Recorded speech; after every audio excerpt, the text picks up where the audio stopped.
ओम परमात्मने नमः। इसी अध्याय के 16वें श्लोक में भगवान ने कर्मों का तत्व बताने की प्रतिज्ञा को भी उसका विस्तार से वर्णन करके अब भगवान उसका उपसंहार करते हैं। तो एवं बहुविद्या यज्ञा वित्तता ब्रह्मणो मुखे कर्म जान विद्य तान सर्वानैव ज्ञात्वा विमुक्ष्यसे। अर्थात एवं बहुविद्या यज्ञा वृथता ब्रह्मणो मुखम। 24वें से 30वें श्लोक तक जिन 12 यज्ञों का वर्णन किया गया है उसके सिवाय और भी अनेक प्रकार के यज्ञों का वेद की वाणी में विस्तार से वर्णन किया गया है। कारण कि साधकों की प्रकृति के अनुसार उनकी निष्ठाएं भी अलग अलग होती हैं और तदनुसार उनके साधन भी अलग अलग होते हैं। वेदों में सकाम अनुष्ठानों का भी विस्तार से वर्णन किया गया है, परंतु उन सबसे नाशवान फल की भी ही प्राप्ति होती है, अविनाशी की नहीं। इसलिए वेदों में वर्णित सकाम अनुष्ठान करने वाले मनुष्य स्वर्गलोक को जाते हैं और पुण्य क्षीण होने पर पुनः मृत्यु लोक में आ जाते हैं। इस प्रकार वे जन्म मरण के बंधन में पड़े रहते हैं। परंतु यहां उन सकाम अनुष्ठानों की बात नहीं कही गई है थी। यहां निष्काम कर्म रूप उन यज्ञों की बात कही गई है जिनके अनुष्ठान से परमात्मा की प्राप्ति होती है। यान्ति ब्रह्म सनातनम। वेदों में केवल स्वर्ग प्राप्ति के साधन रूप सकाम अनुष्ठानों का ही वर्णन हो ऐसी बात नहीं है। उनमें परमात्मा प्राप्ति के साधन रूप श्रवण मनन निधिध्यानम प्राणायाम समाधि आदि अनुष्ठानों का भी वर्णन हुआ है। उपयुक्त पदों में उन्हीं का लक्ष्य है। तीसरे अध्याय के 14वें 15वें श्लोकों में कहा गया है कि यज्ञ वेद से उत्पन्न हुए हैं और सर्वव्यापी परमात्मा यज्ञों में नित्य प्रतिष्ठित विराजमान है। यज्ञों में परमात्मा नित्य प्रतिष्ठित रहने से उन यज्ञों का अनुष्ठान केवल परमात्मा तत्व की प्राप्ति के लिए ही करना चाहिए। कर्म ज्ञानविद्य तान वरान।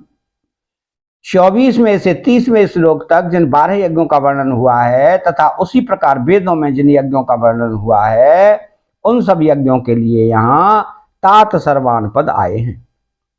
कर्म जान विद्य पदों का तात्पर्य है कि वे सब के सब यज्ञ कर्मजन्य हैं, अर्थात कर्मों से होने वाले हैं।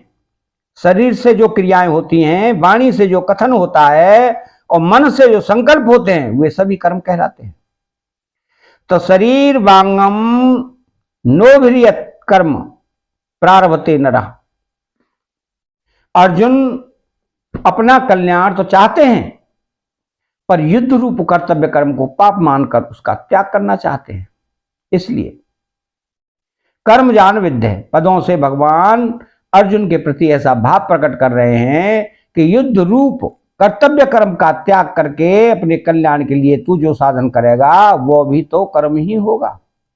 वास्तव में कल्याण कर्म से नहीं होता, प्रत्युत कर्मों से सर्वदा संबंध विच्छेद होने से होता है।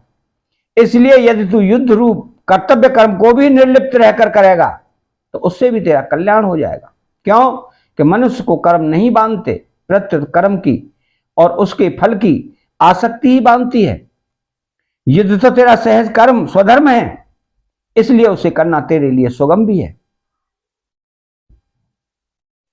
एवं ज्ञात्वा विमोक्ष्यसे। भगवान ने इसी अध्याय के 14वें श्लोक में बताया है कर्म फल में तेरी मेरी स्पृहा नहीं है, इसलिए मुझे कर्म नहीं मानते। इस प्रकार जो मुझे जान लेता है वह भी कर्मों से नहीं बनता। तात्पर्य यह है कि जिसने कर्म करते हुए भी उनसे निर्लिप्त रहने की विद्या, कर्म फल में स्पृहा न रखना को सीख कर उसका अनुभव कर लिया है, वह कर्म बंधन से मुक्त हो जाता है। फिर 15वें श्लोक में भगवान ने इसी बात को एवं ज्ञात्वा पदों से कहा। वहां भी यही भाव है कि मुमुक्षु पुरुष भी इसी प्रकार जानकर कर्म करते आए हैं। 16वें श्लोक में कर्मों से निर्लिप्त रहने के इसी तत्व को विस्तार से कहने के लिए भगवान ने प्रतिज्ञा की और यज्ञात्वा मोक्ष से अशुभात पदों से उसे जानने का फल मुक्त होना बताया। अब इस श्लोक में एवं ज्ञात्वा विमोक्ष से पदों से भी उस विषय का उपसंहार करते हैं।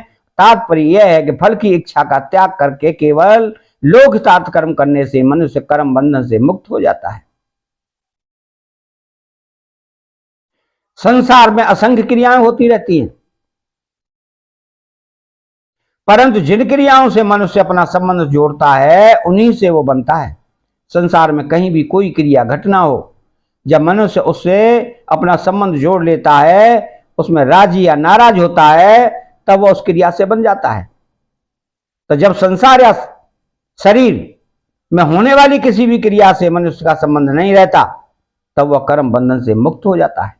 अतः चैनल को सब्सक्राइब करें, बेल आइकन घंटी को दबाएं और कमेंट बॉक्स में जय श्री कृष्णा लिखें। बोलो जय श्री कृष्णा।